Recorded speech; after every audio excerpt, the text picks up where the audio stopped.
Assalamualaikum warahmatullahi wabarakatuh. Di sini saya akan mempresentasikan tentang hasil analisis pengujian produk pembuatan kancing baju dari batok kelapa. Sebelumnya, perkenalkan nama saya Dea Fitria dari 12 OTKP 1. Standar pengujian produk.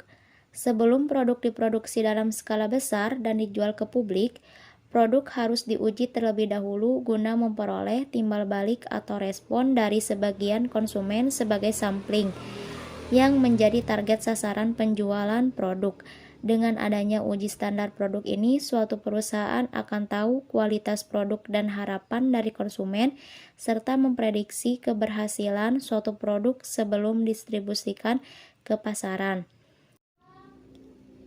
Tanggapan masyarakat atau konsumen mengenai produk yang ditawarkan diantaranya 1. Harga yang ditawarkan, 2. Fitur dan manfaat yang diperoleh, 3. Hemat dan praktis dalam penggunaannya, 4. Bersifat mobile atau fleksibel, 5. Mutu dan kualitas bahan yang didapat, 6. Kepuasan saat menggunakan produk tersebut, dan yang ketujuh, cara mendapatkan dan pemeliharaannya. Metode pengujian. Metode pengujian dibagi menjadi 3, yaitu ada metode nomanik, monadik sekensial, pengujian perbandingan.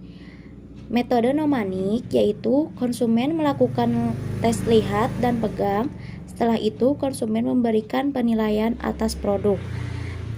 Metode monadik sekensial yaitu konsumen menggunakan suatu produk dan menilainya. Setelah itu, konsumen juga menggunakan produk lain dan menilainya. Yang terakhir, pengujian perbandingan, yaitu pengguna atau konsumen menggunakan dua macam produk. Setelah itu, mereka ditanya produk mana yang lebih mereka pilih.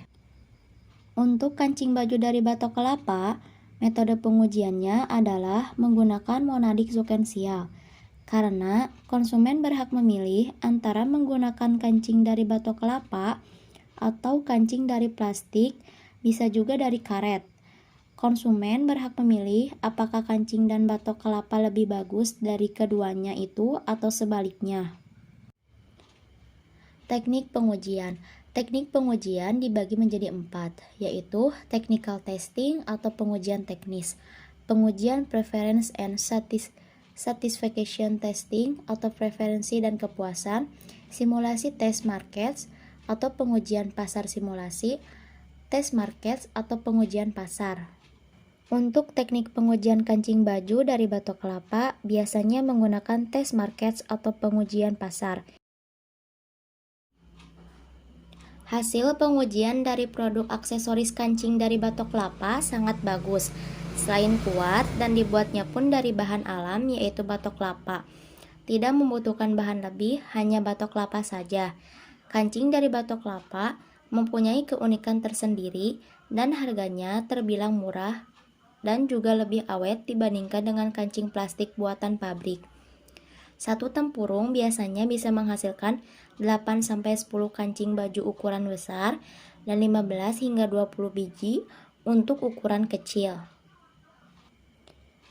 Proses pembuatan kancing tempurung tak begitu sulit.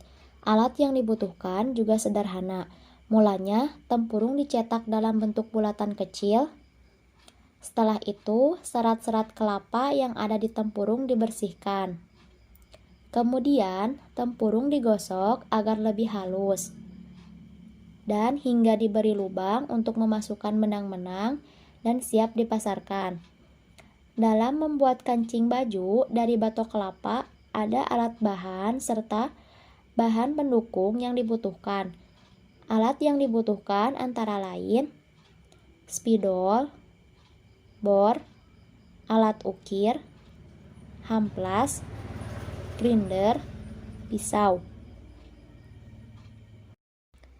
Untuk bahan menggunakan batok kelapa dan untuk bahan pendukung menggunakan cat pernis. Sekian pemaparan dari saya. Mohon maaf apabila ada kesalahan. Wassalamualaikum warahmatullahi wabarakatuh.